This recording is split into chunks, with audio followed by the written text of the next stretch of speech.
Democrat colleagues concerns about targeting political enemies, and they've accused you of all manner of things and the current president. I've also heard them said, and I just wrote it down because I wanted to be sure I heard it correctly. I've heard them say that Joe Biden never targeted his political enemies. Joe Biden never directed his attorney general to target his political opponents. That's interesting, because I could have sworn that yesterday we learned that the FBI tapped my phone. Let's look at it. We've got a list. Tapped my phone, tapped Lindsey Graham's phone, tapped Marsha Blackburn's phone, tapped 5 other phones of United States senators. Gee, it sure looks like targeting political opponents to me, and yet I haven't heard a word from that side of the dais about any concern whatsoever. We've got nothing but concerns today, but no concern at all for a Justice Department that is tapping the phones of sitting United States senators because who knows why. They don't like them. They're members of the opposition party. They're Republicans. They're conservatives.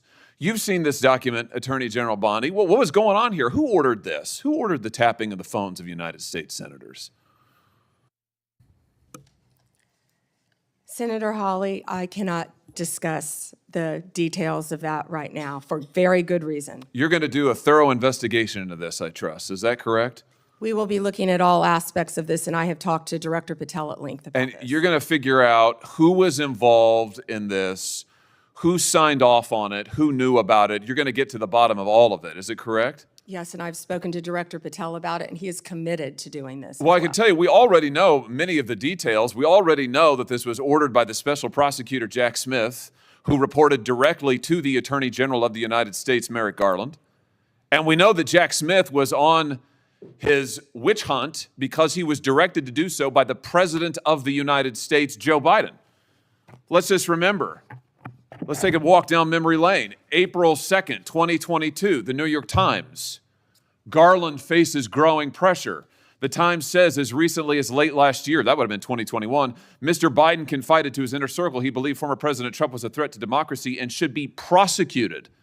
It goes on to say that Biden was frustrated with Garland and wanted him to take decisive action against Trump. Here's what we're talking about. Trump, of course, was a private citizen at the time.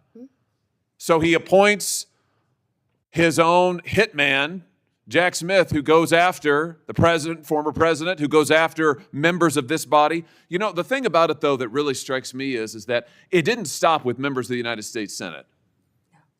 Did it, Attorney General Bondi? It didn't stop here at all. I mean, just as egregious, maybe more so than tapping the phones of U.S. senators, is this memo that I know you've seen before. Let's just look at it again. This is an FBI memo from the same time period, I might add, from the same time period, in which the Federal Bureau of Investigation attempts to recruit informants into Catholic parishes in this country. So here you have an administration that is activating the FBI against its political opponents and tapping the phones of United States senators. Can I just say that again for my colleagues, for the benefit of my colleagues on the other side of the dais? Tapping the phones of United States senators. This isn't hypothetical. This isn't maybe what will you do in the future. This isn't, oh, gee, can you imagine a situation? This happened. This happened. And this happened, the targeting of Catholics in this country because Joe Biden and his FBI didn't like Catholics who went to a certain kind of mass. I mean, good God in heaven, what is happening to this country? What happened under Joe Biden? Or then how about this, the infamous school board memo, where Merrick Garland, at the direction of the White House, issued a memo activating the FBI's counterterrorism division against parents who attended school board meetings and had the temerity to ask what their kids were being taught. And some of those parents were treated like this. Let's just remember.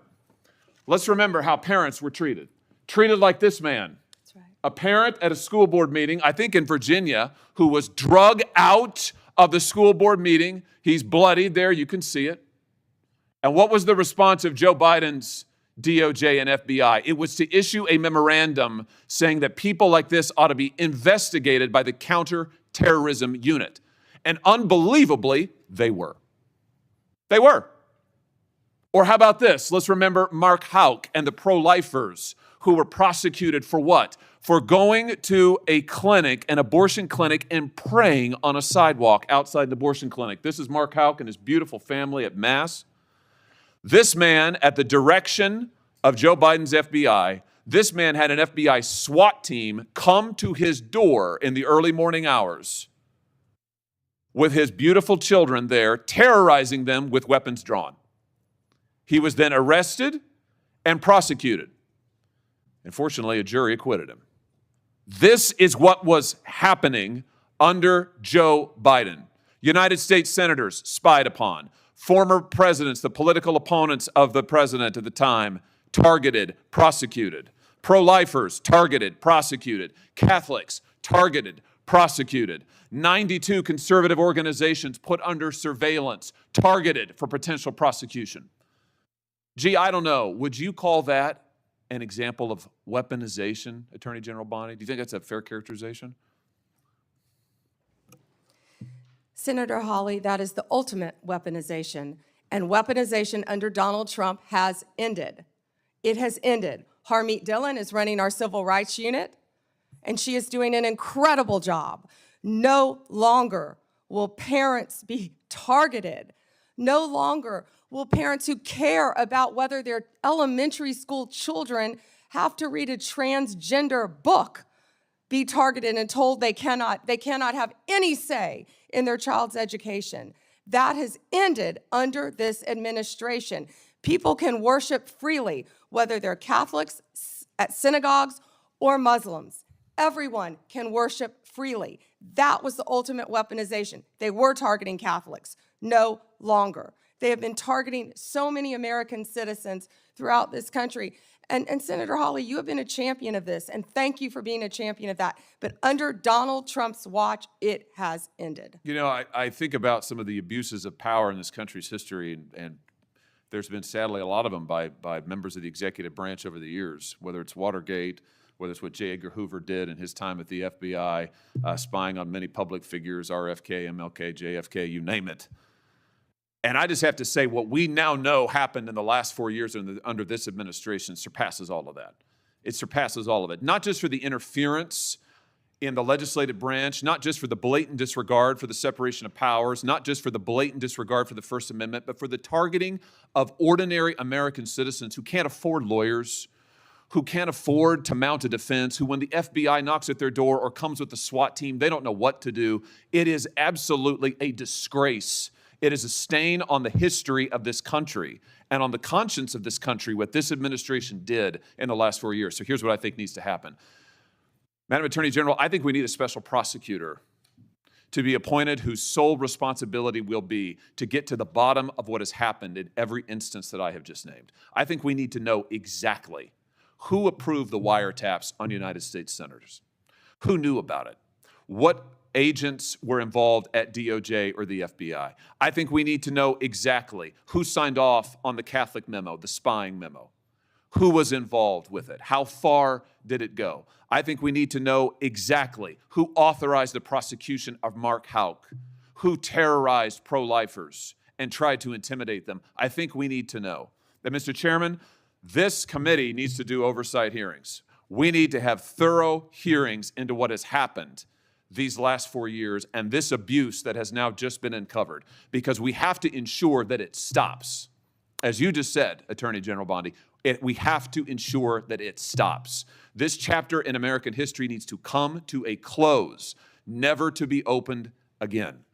The use of the most powerful law enforcement bodies in the world against ordinary citizens and political opponents must end once and for all. And we have a chance to do it, and it needs to be done with a thorough investigation, full transparency, and those who violated laws need to be prosecuted. I thank you for what you're doing, Attorney General Bondi. I hope that you will launch a thorough investigation. I hope you'll appoint a special prosecutor. Mr. Chairman, I hope we'll hold hearings.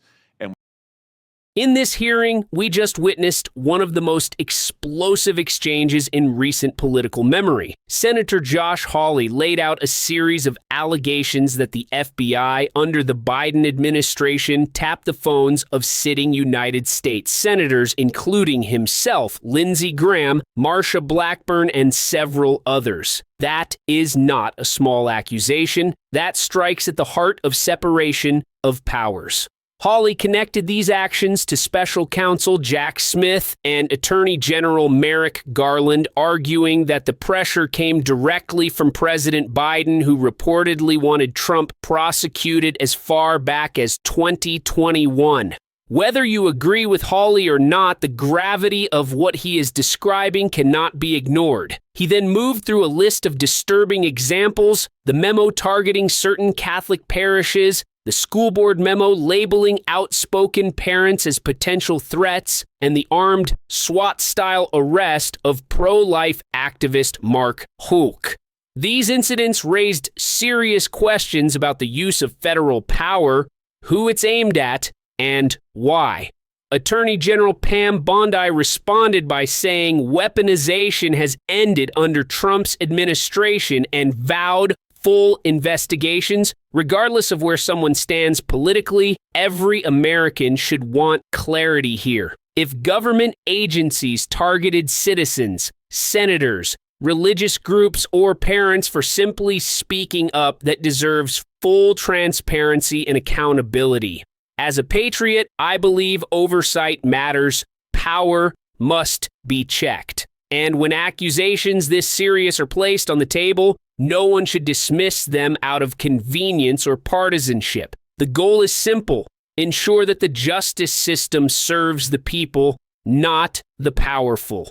If you found this breakdown informative, make sure to like, subscribe, and share. This is Crossline Politics, and I'll see you in the next one.